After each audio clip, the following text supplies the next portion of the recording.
bw'anaagaana ajja kukwatibwa atwalibwe mu kkomera.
Wano waliwo abakozi ba katale abadde bakoleramu owulidde njagala abantu abalina bizinesi wano either tunda oba ayita oba yetikka ate ubaina gwabadde bawadde gundi abayite okunze nze sina bakunga waliwo abakunze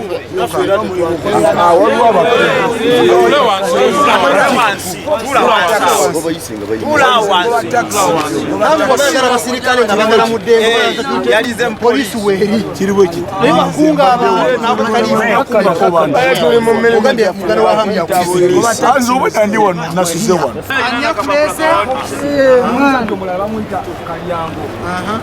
fere tegedde kalimo kine batugambye ewa hamu omugagga tugambe hamu tugende kati akalimu ke babagambye uniform yayo you come take no not you I want a uniform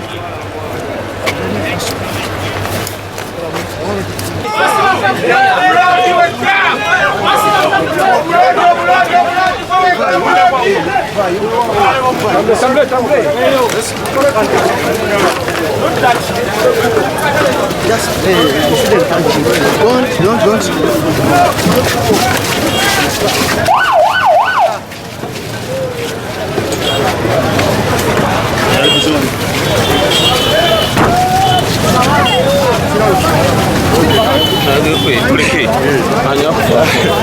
atuleke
hamwe bebyagula ba kifeesi betwali ba kifeesi naye tufunye we tukolera atajja atunyigiriza tujja batta naffe wajenga batulumba bamanyi ensingo tefuli webale nnyo mwebalire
Takayeba Geoffrey nzadumira police y'emaserengeta ka Kampala olwale luno abasuubuzi b'omu Kiseka abasuubuzi ba Owino Pakayad bavuddeyo nga beekalakaasa balaga bali mu makitivu nga basinziira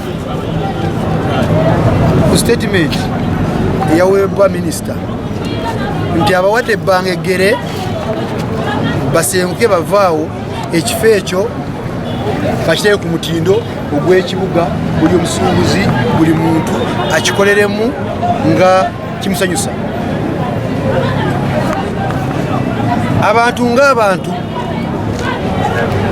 tebakyagala naye njagala mbategeeze nti ayayogedde ekibuga kirina abantu bakitwala abakikulira mukipulaningira mukikulaakulanya bw'aba avuddeyo n'akugamba ayagala kulongoosa ekifo kino kikusanyuse gwe ng'omusuubuzi gw'omuntu wa buli ayinako omudaala ayinako fasi olina okugondera ekibakugambye owe chance KCCA ekwakayo ekitundu naye kati bw'ovayo n'oyeekunga kyo kyowone kigamba buli muntu kigamba nti kesi eze nekujja mu nnyumba yo ewaka gye wazimba ekujja mu kibangirizi ekyaplaningibwa KCCA okulaakulanya kati bw'oddawo n'olwalira ku luguudo oba omenya amateeka akatale kamwe kemubadde tekabadde ku luguudo wano kabadde munda kati bw'ovayo n'oyeekunga ku luguudo oba omenya amateeka nze ng'omuntu akulira ebyokwerinda akulira obujagalalo abantu babeere n'emirembe sijja kukkiriza okola ekibuga ekyo bannayuganda mwenna mbakakasa oba mbawabula oyo yenna ayina ensonga yo n'emuluma nga muntu muyivu nga muntu akuuma eddembe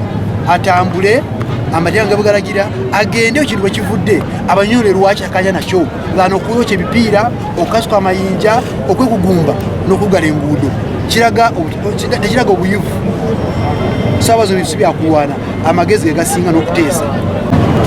I'm here to safeguard people's lives and property as mandated to ensure there is order in the state center.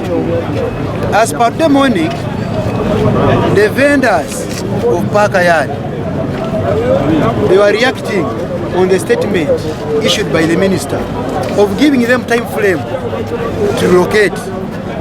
As the authority, the planners want to develop the place so that either it can be used 24 hours, day and night, and like a modern market. Some of the vendors teamed up early morning to demonstrate against that statement. To me, it's very wrong.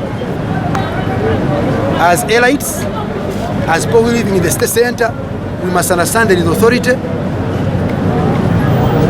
which governs the state center. The only way, instead of demonstrating, blocking the roads where you don't work from, you rather go and meet whoever you feel can help you.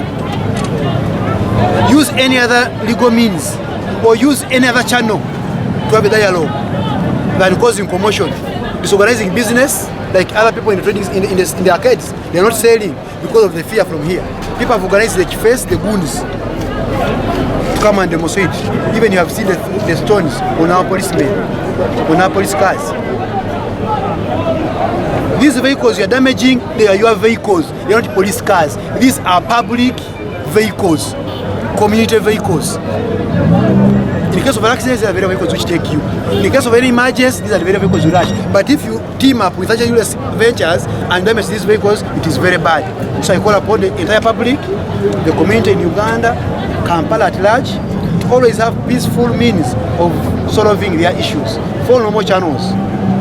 People have been arrested, of course, the ring leaders, taken to CPS for further management. Abamu bakwatibwa mu kifo kino ne road mayor from nowhere najja ne tumukwata agenda ne lwaki ayetaba mu bitunga bino.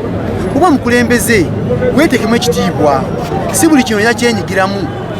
Abebbaasi obayingiddemu, abatakisi obayingiddemu, simanya abatembeeyo obayingiddemu, gonookomawa. Beerako ne limiti ng'omukulembeze. Ate omukulembeze tegeerako n'abakulembeze abalina balala, bapoliisi, KCCA n'abalala, nti nabo balina role gye balina okukola. Nobo oli politician. Beerako ne yardstick. Omanyi kino kya security, kino kya kyenfuna, kino kya KCCA kyenkulakulana. Obeereko ne yardstick ng'omukulembeze. Sigamba buli kantu akavaayo olina akayingiriramu. Nedda. So mbakuiza bakulembeza bali mu kitubanga ekyo oba mu ngeri ng'eyo beddeko twagala kunyolagana buli kaseera oba kuwatako okubateka motoka zaffe oba ku CPS kozeme recording. Njagala betekemu ekitiibwa ng'abakulembeza balondibwa abantu nga babeesiga nti bantu batuufu beesimbu. Poliisi tojagamba eriwo ddi, poliisi yaliwo myaka 10 emabega, kati wano weeri eriwo mbutongole. Tujja kubeerawo kubanga ne poliisi ne ofisi yaffe yiri wali kiseera weetuli tujja beerawo. Abasuubuzi obusuubuzi balina management yaabwe, ekyemmanyi balina etteeka erifuga katale. Tewali muntu asula mu katale mpoza abakuumi. Kati gw'omusuubuzi olina kusula mu ngaani, balala kuba ebintu bya muno omugugu gwa muno obukusi. Waliwo balina omulimu ogwo gw'okukuuma ebintu byabwe banasuubuzi nga bagenzi basulamu batya. Njagala abantu babeere bagunjufu. Bw'oba olina ensonga yonna ekuluma, genda mu mateeka, genda bwe bakikwatako oyeekubira enduulu, ojja kuwulirwa. Kawuba nfunye kale ensonga gy'oleese oba balingaawo mu kitinga ekyo mbasabe kimu mbu ekyokugala enguudo kuba mayinja poliisi nolakatagala mu tawuni bagende beekubira enduulu eri gavumenti, eri kooti, eri KCCA abagitwala beweyo bativu bwabwe bajja kuwulirwa. Sinakindi bajja kuddirwamu, if not etteeka lyagenda maaso ery'okubasengula. Ondege so nsekyogerako nnyo ekyo kyemmanyi okugondera amateeka n'ebiragiro kyensaba. Olina kwekalakasa ng'osabye olukusa, olina kukola ekintu kyonna olukungaana ng'osaba olukusa. Kandi gwe bwojja n'okala oluguudo ndwakuba kiri mateeka tekiri mateeka, olina kusaba ekyogenda okukola. Bweba mbaga, bweba lumbe ng'osaba security, bwekuba meeting sikira osaba poliisi n'ekukkiriza. Naye kale oluvannyuma ekyakumanya n'ogala oluguudo lw'abantu bangi kiba kibi.